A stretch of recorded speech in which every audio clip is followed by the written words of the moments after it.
Takže komentuji vám pořad o postavě jménem Petr Koloušek. Je to velmi záhadný tvor.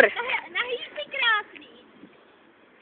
Který se milé rád a moc rád škrábí na prdeli. Takže hladí svoje obrovské břicho a má vždy nepřítomný pohled. Myslí si, že je krásný, ale přitom je obtloustlý a odporný.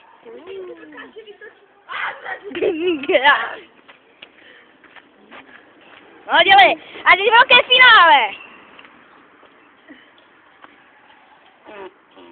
Ne to, ještě větší finále. Ještě větší finále. Ještě větší. No dělej. Matěj, přestaň. Pomoc.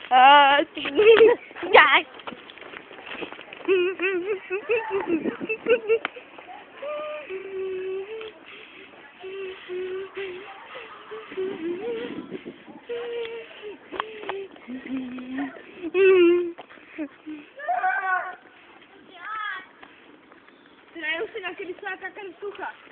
Krysáku! Pomoc!